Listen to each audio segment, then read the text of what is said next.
automatically. Remember that if you're having issues with your server, first step is to try and restart it in your command prompt. Alright, you try and restart it. Now another thing that I didn't mention earlier is that your antivirus could be blocking your server. There's a file called server.php that tries to run your server, and you could have an antivirus that tries to block it. So in my own case, you see my my AVG was blocking it. So what you will notice is that your browser is rotating endlessly. It doesn't actually open the your Laravel app.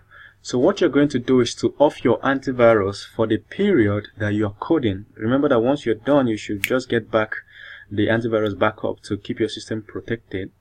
Alright, now sometimes when you run your server, it's going to pop up, your antivirus is going to pop up a warning asking you whether it should block the server. So say no. Alright, otherwise just off it. So if you want to off it, go to the your taskbar like this, right click, and it will give you option to turn off the antivirus. So once you right click on your antivirus, any antivirus at all will give you the option to turn it off, sometimes for 1 hour, for 10 hours, for a whole day. So you see mine, I just turn it off until my system restarts, you see. Okay, so we're good. Now the first thing is the registration page. If you click on register, it's going to pop up this registration page. Now what you need to observe is the URL here. It says the main whatever we have.com. When we host this website, from here to this place will be our website.com/register. It will pull up the registration page.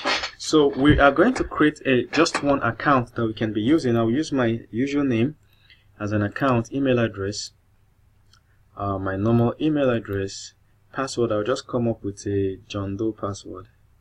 Alright, password. I'll confirm password. Hit register.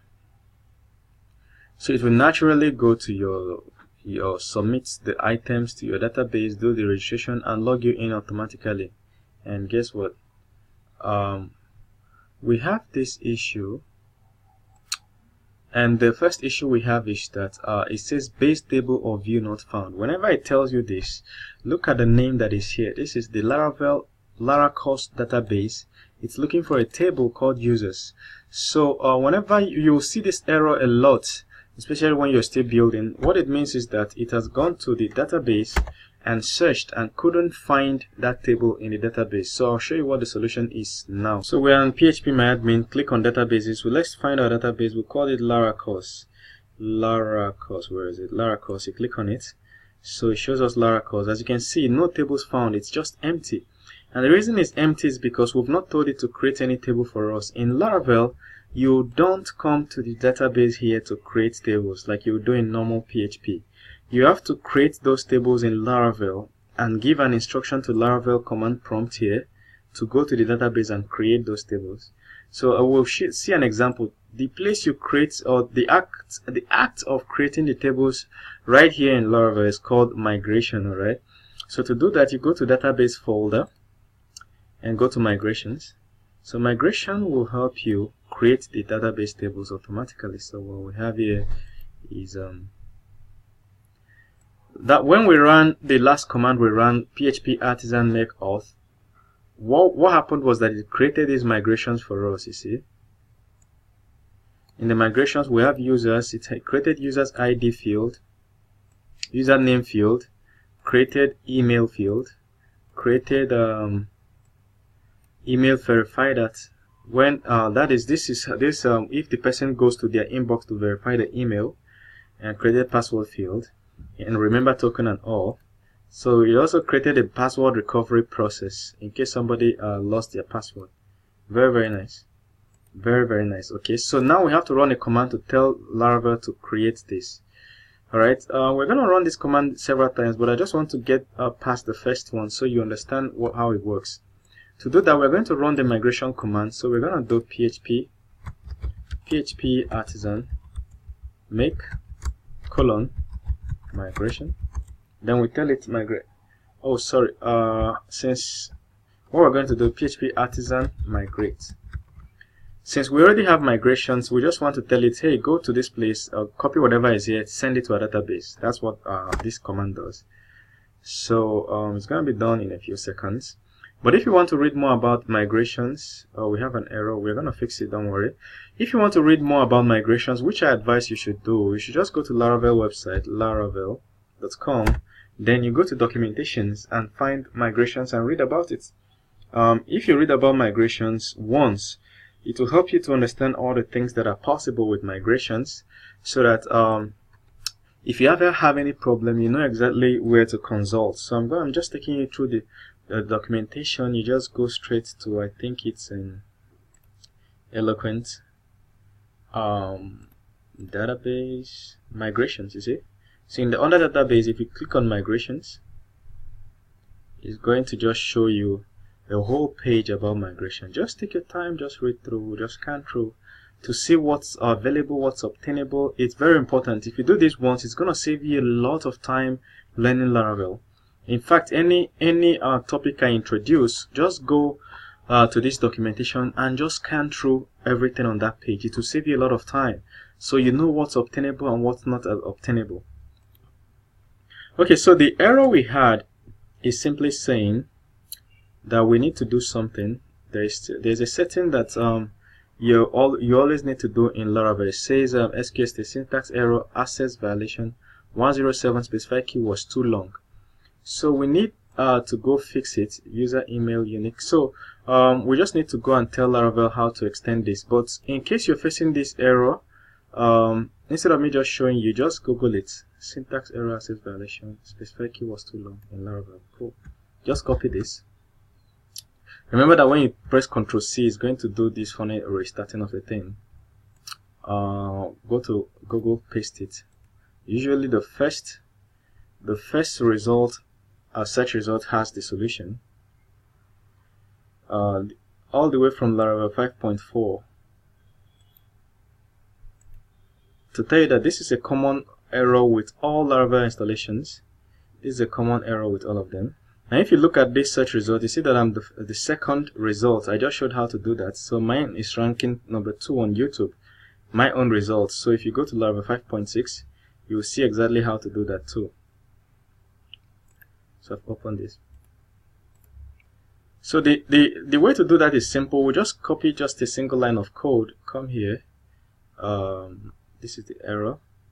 We come here. So we're looking for a file called app service provider.php. So we go to app service, you go to providers, under app, go to providers, look for app service provider. That's the first one. Alright, so we'll click on it. Now we have to import something at the top, then we have to put a line here, and that's it. Alright, so we import this at the top. Don't ever forget. Many people forget this, and this solution doesn't work for them. You must import this line at the top. So if we go to the top here, we'll right click and paste. Alright, so we're importing facade schema. Alright, then we get back there and get the default length. We extend the default length in the boot. Remember, it says in the boot method. We go there and paste and save. And that's it. So if we come back right now and press the up arrow key, it shows PHP Artisan migrate. We'll hit enter, and then we watch the magic happen. So it has another error. The error says base table or view already exists. The reason is, just pay attention to these errors. I'm taking my time to explain what they mean, because you meet them a lot while coding. Alright, it's good that you understand what they mean and be able to solve it. Anytime you see base table or view already exists, it means Laravel is trying to create the table, but on getting to the database, it found out that the table already exists. So let's go to a database. If I click on structure one more time, Laracon, you see that it has created 2 tables already. So remember that what happened was it created these 2 tables from our previous command, but it ran into errors, so it stopped there. Alright, so now it's trying to create the tables again, and it found them, and it's saying it's complaining. So the way to solve this is you do PHP Artisan migrate. You can do fresh or refresh. To migrate fresh or refresh, depending on the Laravel version, it will work. So if I do fresh, you see, This command simply goes to the database, wipes up everything there, wipes it clean, then recreates. All right.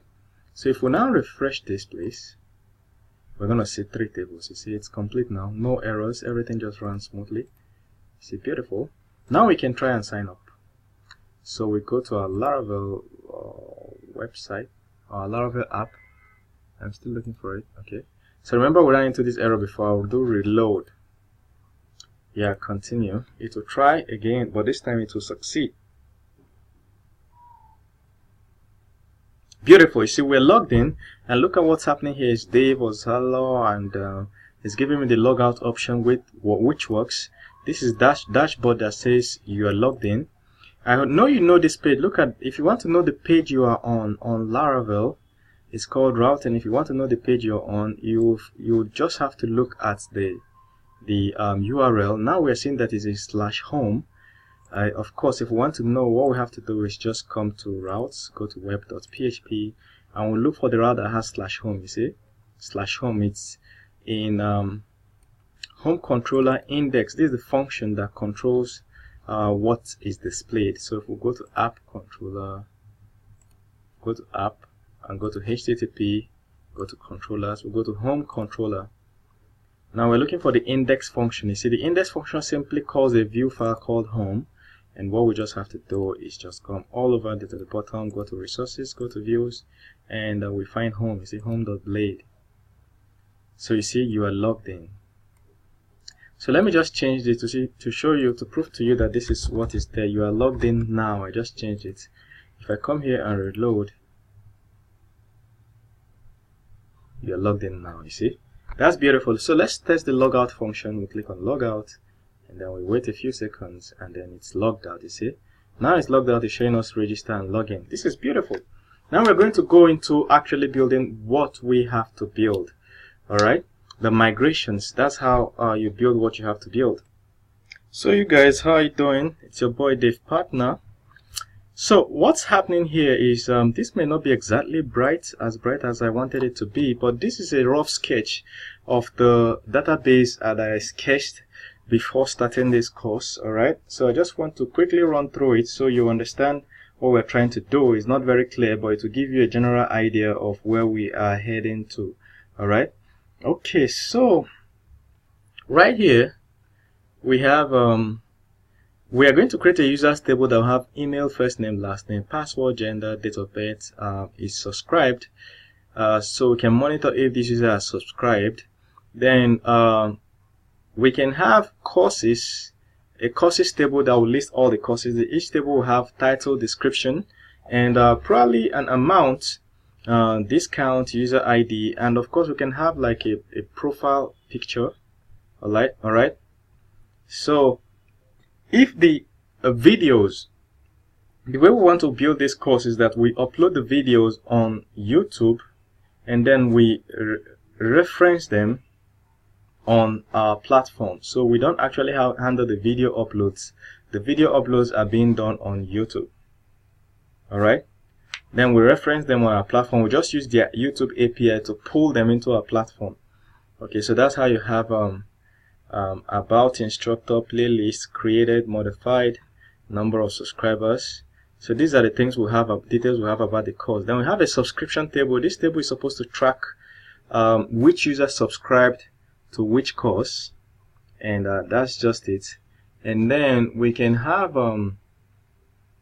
categories table. Each course will belong to a category, so we'll have category ID here.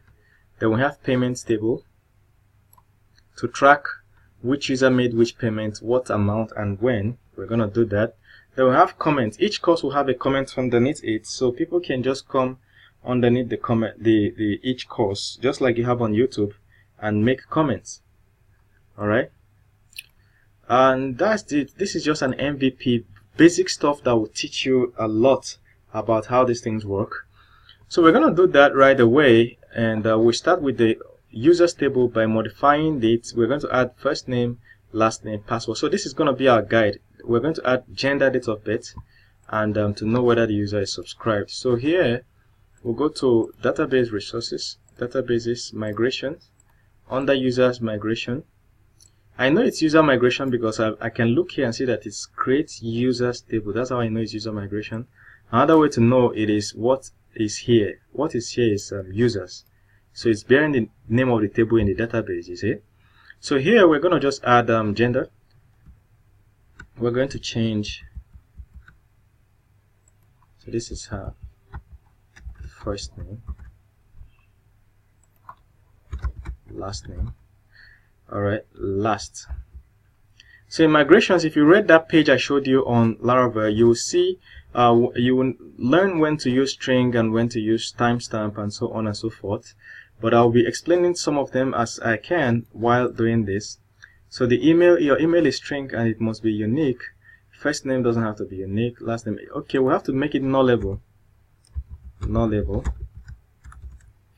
So nullable means that the person can register this and can afford not to fill in any values for it during registration. So it's optional, making the fields optional.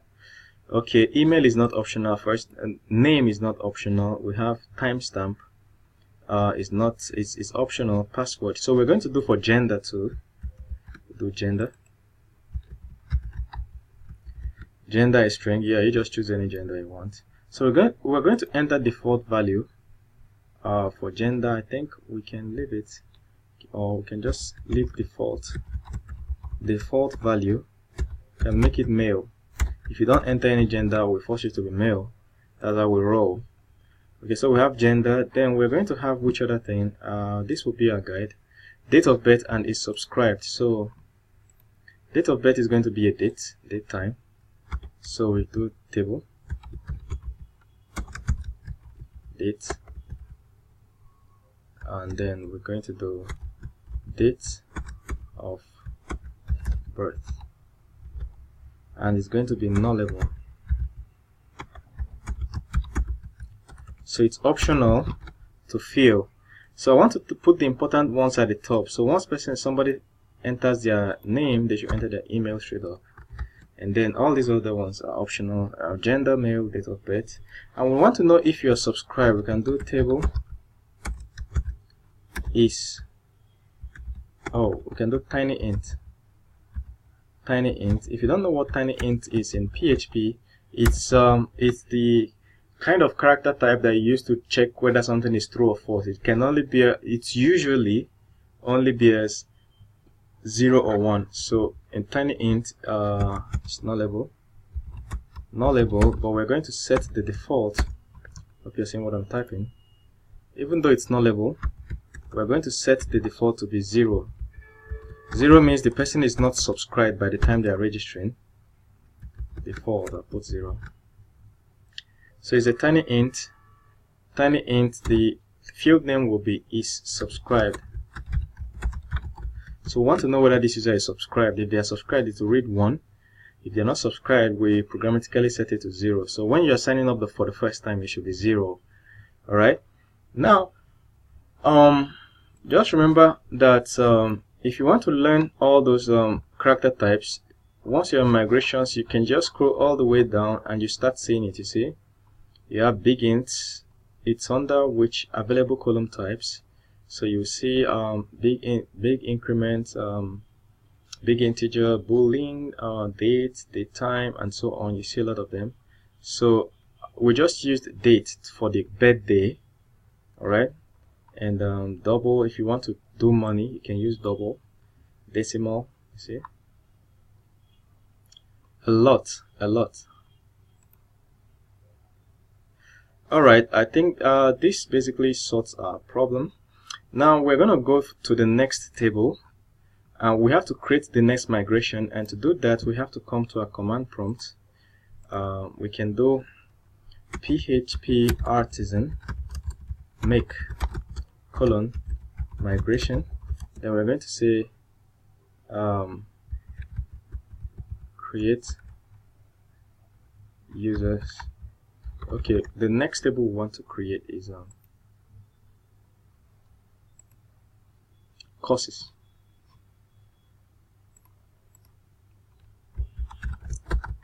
Courses table.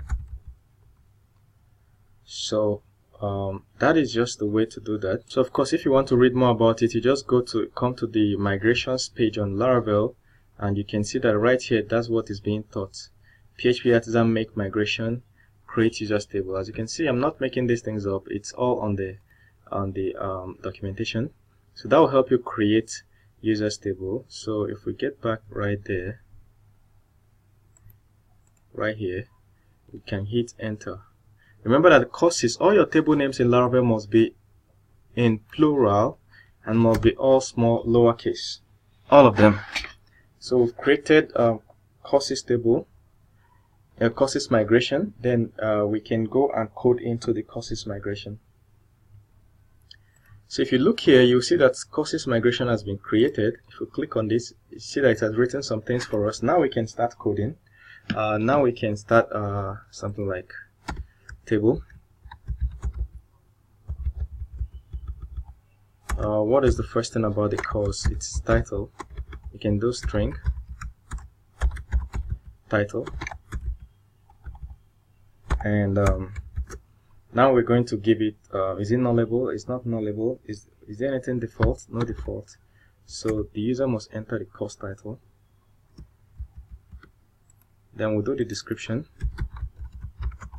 Yeah, the description is not nullable. You must enter description. And then remember that we're just following this guide. Description. Then we have to do photo. There's no photo here, but I will do it. I have to add photo. So the same thing. So description is a lot of text. So instead of using string, we're going to use long text. So string for photo. It's nullable, so it can be empty. Alright, photo. Now, where did I get this long text? Of course, I got it from the migrations table. If you go scroll down as usual, you're going to see these things are in order: C, C, D, D, D, D, D, D, D, E. So we're going to L, and we will find long text. You see, long text is usually used for description because it can contain a lot of texts. Alright. Now long text, and then the next thing is discount user ID. So we need to know the user ID.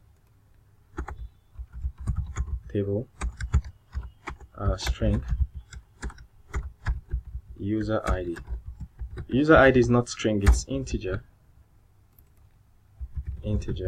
So we can make it nullable because we must know the person that is creating something. And then so I think what I'll have to do is to pause this video and quietly fix all these things, then restart. So hi guys, doing here's the completed version. I took my time to do that. So what happened is that we have user ID, it's an integer, we have title is a string, and we have long text, which is a description, another about the instructor of the course or the creator of the course. That section is also going to be big, so it's going to be a text area. That's why it's long text. So we have double for discount price. So I didn't do this double well, so to do that we're just going to come here and search for double. You see, you need to tell it two numbers, the number that will be before the decimal point and how many decimal points it will have after. So I'm just going to take this and add here.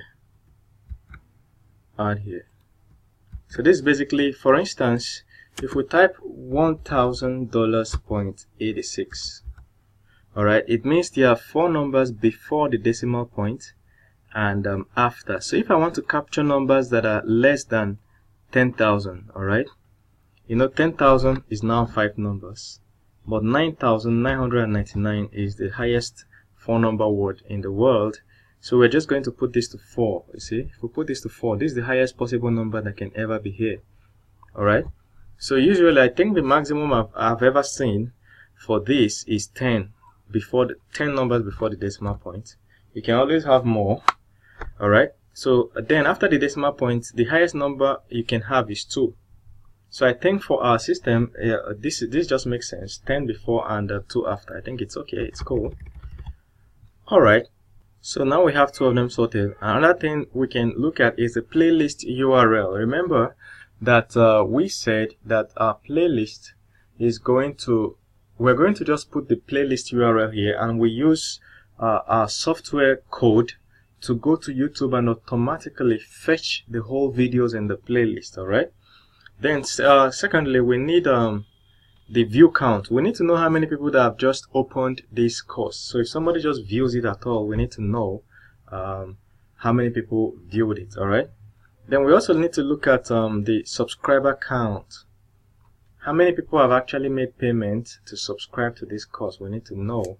And then we need to know the status of this course, and we set it to default. Default means that the first time we are creating it, it should set this default to 0, which we want to use 0 to mean that the course is not live, which means only the instructor can see it. Only the instructor and the admin of this platform can see this course.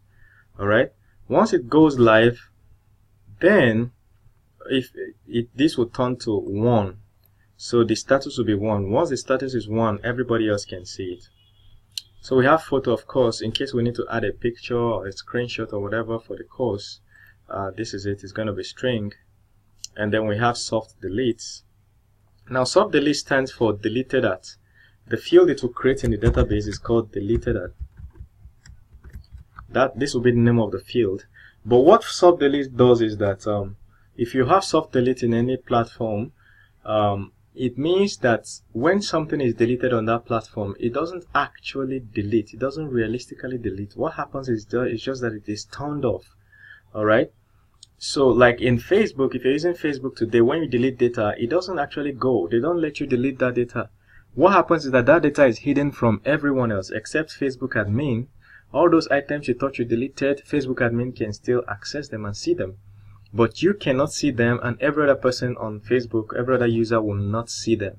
So that's the kind of thing we want to implement here. We don't want people deleting things they have created, even though they're going to mark it as deleted, but our system will still be able to have it saved. That's what soft delete does. All right, now we have everything sorted out. We're just going to go to the next file. So I'll click here. We'll go to the next migration, and the next migration, according to our diagram here, is categories. But before I go ahead, there are two fields here: created and modified at. That's what this last line does. This timestamp, it creates new fields, two new fields in your database that monitors when this record was created, and every time you edit this record. So it will create a field called created_at, and also create another one called modified_at. All right. Okay. Is it modified or updated? I think it's updated. Updated at. All right. So now you're conversant with creating tables. Let's see if you can create categories, for instance. So a course needs to belong to a category. So now we need to refer it. So I'll do Ctrl+C on my keyboard, Ctrl+V will duplicate this line. So I need to tell it that you belong to category ID. You belong to another category, all right?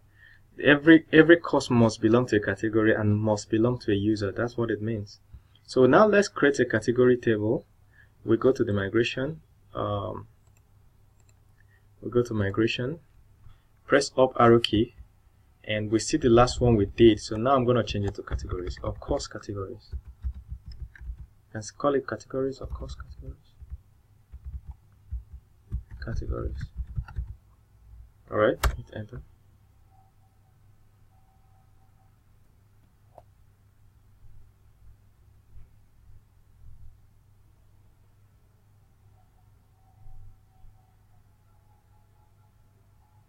So it is done.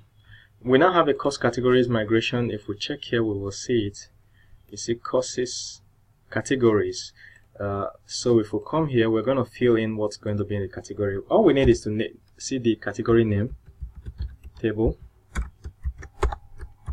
We're going to see string. The string will be the name of the category. All right.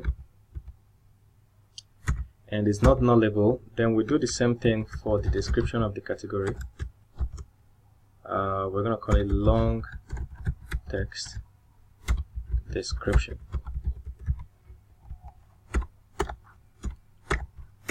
So I think this works category name. Of course, every table in our database must have timestamp and soft deletes. Soft deletes. Every table in our database must have the two. Okay, we're good. We'll check another table.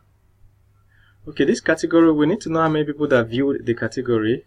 So we have views and how many people are subscribed. I don't think we need subscription, we just need views. So we need to make this nullable.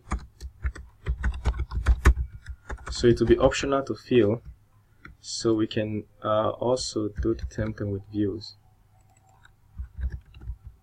Or instead of nullable, I'll do default. Default views is 0, and I'll do it integer. So I would like to go back and verify that that's what exactly I did in courses. Under views for the courses, we need a default for it. Integer. We need a default for subscriber count and integer count. So subscriber count default is 0 subscribers, and default for integer view count is 0. So here, just to maintain the same theme, I'll call this a view count. It's always a good idea in programming to name your fields and variables very self-descriptive names, and that's what I'm trying to do here. So we've done the categories, and we're left with how many tables remaining. We have comments, and then we have payments. So we do the same thing in our database, in our command prompt. So we're gonna call this comments. Comments table, enter. So if we come here, we'll see that comments migration has been created. So comment migration has some interesting features. I will try and copy what we have here. Oops. The user, because I'm lazy, instead of coding it myself, I copy it.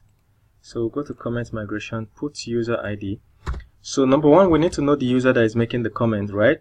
Then we need to know the body of the comment. What is the comment they actually made? Table, integer,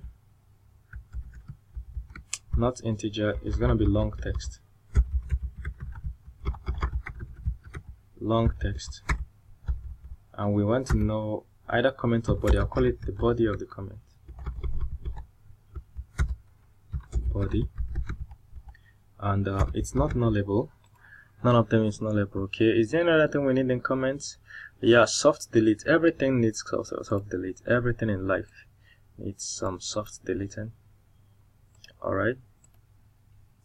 Oh,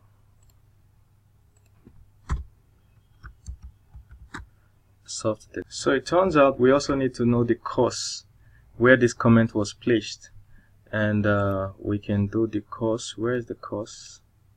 Integer. We're going to do the course ID. Course ID, integer, and we're gonna make it nullable.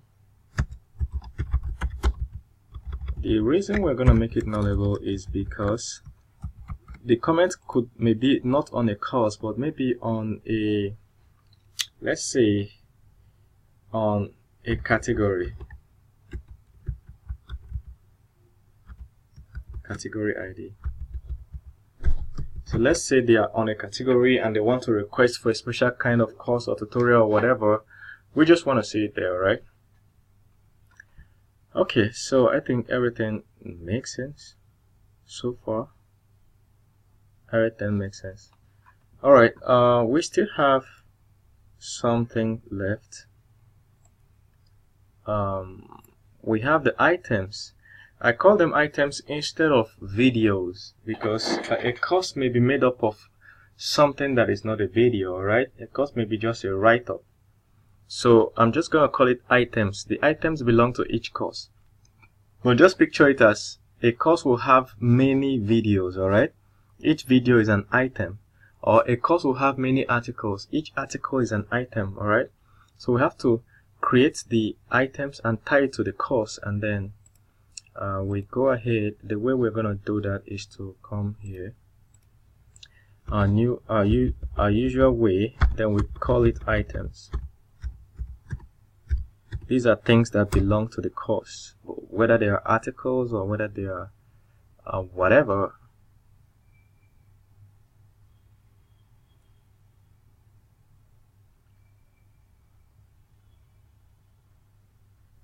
Okay, so it has been created now. We are simply going to go here and look for the items, course items. So the first thing is the URL. So we're gonna say table URL, table string should be the URL.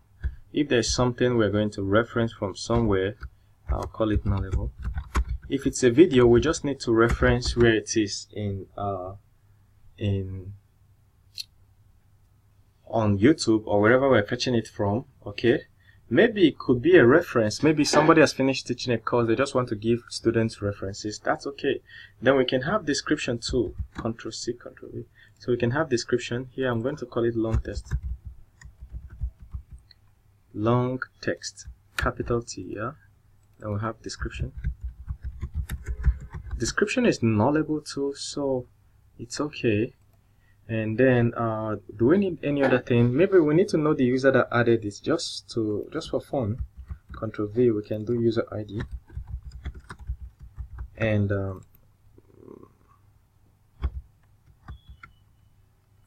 is it nullable or not? I don't know, but we can just call it integer. Okay, I think items made sense now. We now know the course. Okay, we need to know the course it belongs to. I duplicated this line and then I remove this. It's not course ID. So every item must belong to a course. That's what it means. And then there is a URL, there is a description of the item. Then what else? We know the user that created it. Okay, of course, the other thing is the long soft delete. So it must be soft deleted. Soft delete. We don't want anything ever leaving our platform. So I think so far the only thing that is remaining is payments and then the subscription. I'm leaving the subscription for last because we need to learn something interesting when we're doing that. So the subscription is so we're gonna create payments the same way we created everything. Up arrow key, change this to payments. Payments is the table that we're gonna track who paid what for what. Payments. We just want to keep our own record, even though our payment processor like PayPal or Paystack or whatever, Skrill, Stripe, they keep their own records, but we want to keep our own internal record. All right, so that way we can have some level of control. All right, so we've created payments table, and the things we need to do there is which user paid for what course, what amount did they pay. We need to know when they paid and how they paid, which mode of payment. So we can come here. First thing I want to paste is soft delete because every table must have it. Then we're going to do table integer, which user paid for what. So I'm going to say a user can pay for two things on our platform. A user can pay for courses. For now, I want to put category, even though it's not in our agenda, but I just don't want to come back here. We can do category. The reason why we're going to do category is because let's say in the future we want people to be able to subscribe to one full category. You understand what I'm saying? We're going to do nullable, and that's the same thing we're going to do here too. Nullable. So we now know which user paid for what. We want to know how much did they pay. So table, remember what we use for amount. You can use double or float. So I'll just say amount. So I'm going to say 10,2, and it's not nullable. All right, it's not nullable. You must have that 10,2. And we want to know if the payment was successful, right? So we're going to call it double. We're going to say tiny int. Alright, tiny int. So what I can remember, okay, it makes sense now, is a subscription. You can say status. So the status, even though it's going to be nullable, we're going to put default started payment.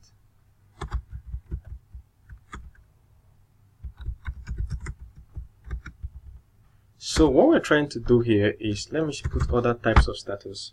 So somebody started payment, we got a we returned from payment processor or website. So started payment.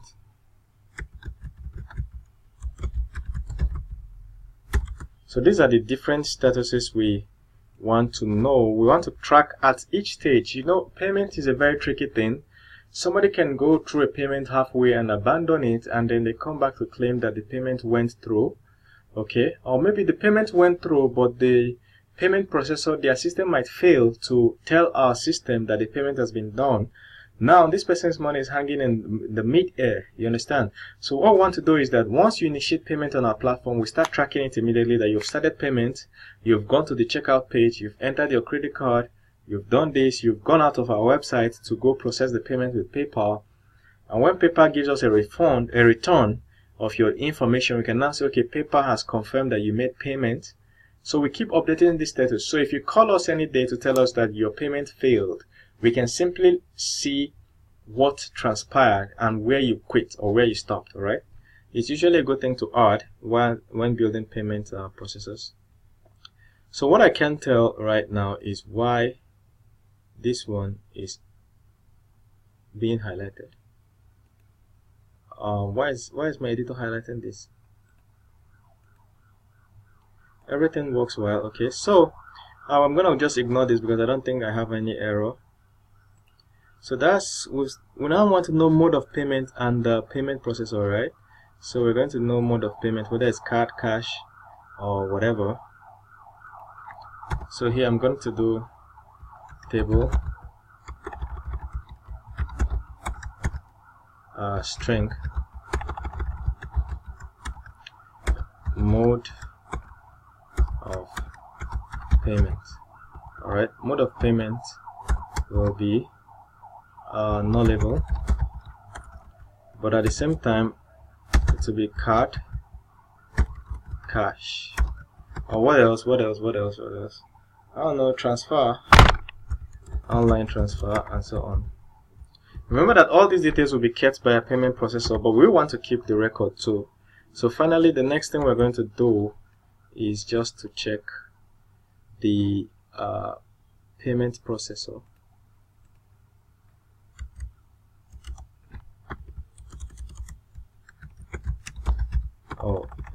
Table string. I want to keep record of the payment processor. So we're going to make it nullable in case we don't really need to fill it. But we're going to put in this thing. A payment processor is example PayPal, Paystack, Stripe, and so on. Alright. Oh, cool. I think everything has gone well, and the whole world is now able to use this. And the last but not the least thing we're going to cover in migrations is multiple migrations, and that is many-to-many migrations. So to do many-to-many migration, let us check here. Is it migration now? Relationship, it's under relationship. So if we go here under Eloquent ORM, relationships, we'll see many-to-many. Now that's going to tell us how we're going to create the relationship. You see many-to-many. Many-to-many is a good example they gave here is that you have posts, you have I'm trying to find a good example, very simple basic example. So since not seeing a great example, I don't know why they didn't give a good example here, but what you have to understand is, for instance, imagine in our own case now, the situation we have is that a user can subscribe to a course. So many users can subscribe to one course.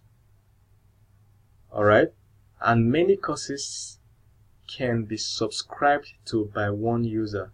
So one user can go ahead and subscribe to 10 courses. At the same time, in each of those courses, if you go in there, you see that many users are able to subscribe there. So it's many to many on both sides. That's what we're trying to achieve. And if you need to read this on Laravel, if you follow the instruction, there's going to be a post table. There's going to be the main table, which is a course table. Then we have users table. Then the relationship table. Okay, I found it. This is what we're looking for. What we found the other time was the polymorphic relationship. That's not what we're looking for. We're looking for basic many-to-many. Now, what you're going to name the table is the singular of both names, but then you have to put it in alphabetical order. Let's say you're trying to create a many-to-many relationship between roles table and users table. That's the example they gave here. Then what you're going to call that middle table is role user. Role because instead of user role, the reason is that you have to put it in alphabetical order. R comes before U, so you call it role user. In our own case, we're going to create a third table that we are going to call course user. All right, because of course C comes before U. We're trying to create a many-to-many relationship between user and course. That will help us to monitor subscriptions. So we're going to call this course user, course underscore user. All right, hit enter. Now when it's created, there are some things we have to do at the model level and all, but we've not got to that point yet. But the many-to-many relationship simply carries just basic stuff. Look at it, course user. It simply carries the ID of the both tables. So the first thing we're going to see here is table integer, and the ID is user ID. We want to know which user subscribe to which course. Simple. This is basic many-to-many relationship. But the other thing we want to also know is in our platform, users don't just subscribe to courses. Alright, users can subscribe for 1 year to gain access to all courses. That's what we want to do. So we're just going to say we just need an extra field here that will be able to track that this user has subscribed for 1 year. We may not end up using the table, but the field, but I just want to call it user account ID. So we basically want to know with this user which account did he subscribe for. I think that's just it. Of course, every table needs to have soft delete. Now, if you're confused about anything, don't worry. As we start building out, it will start making sense. Once we start fleshing out everything, it will start making sense. Alright, don't forget to go and read up the many-to-many relationship and the examples that they gave and all. It's very, very important that you read up this. Very important. Just take your time, read up about pivot tables and a whole lot. It's a very interesting concept once you understand it. Very, very interesting and powerful, because that is what puts your table in third normal form. Alright, now looking at these, I think we've done justice to all these tables. We've created everything. Okay, let me just monitor. Let me just be sure of the things we want to track here. We've done user ID, course ID, user account ID. So we want to know, of course, when this user made payment for this course. So let's say a user paid for a course. We want to know when you made the payment. So I'm going to call it date time. So table date time paid date. Let's know when you made the payment. Let's know the amount you paid. Double amount paid. We want to know on so and so date which amount did you pay. So we're going to do nullable. I think the paid thingy, we can make it nullable, not sure, but I think it should be nullable.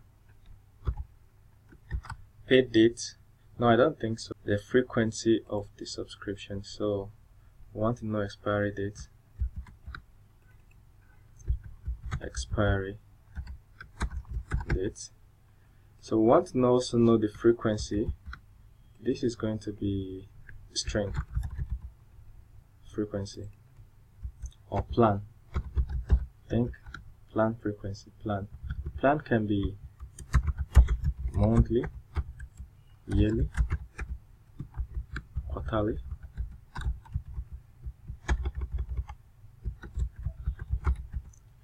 I think this is what we need. Plan. Okay, so we need to make it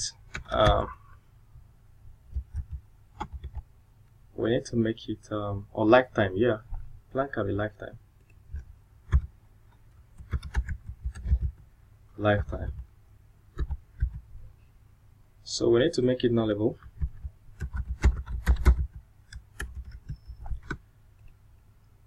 Okay,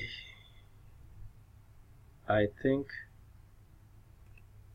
we have sufficiently done justice. Okay, we want to know whether this subscription is still active, and we're going to call status table integer or tiny int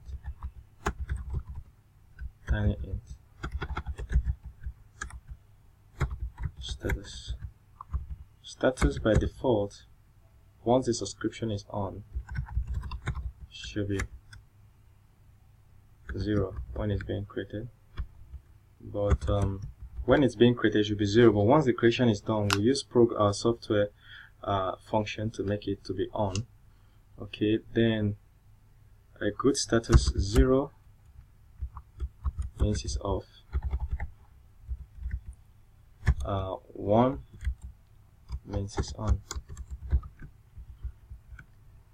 Tiny int. So I want to confirm how tiny int is used in Laravel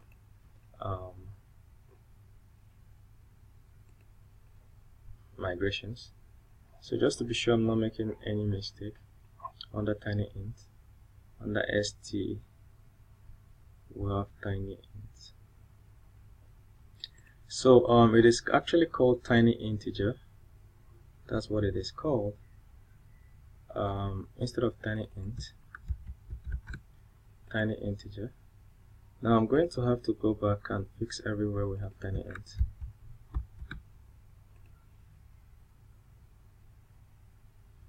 It's not there. Long text integer something.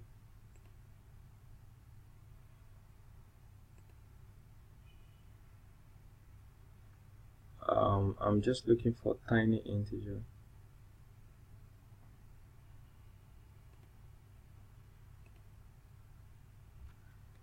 So far, okay, it seems we have one last one.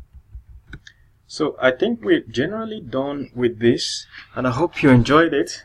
Now in the next video, we actually have to go and start doing a lot of coding, and then you'll start seeing how we can use some external plugins to automatically generate all these pages, our HTML pages, the front end design, everything. You're going to see it done like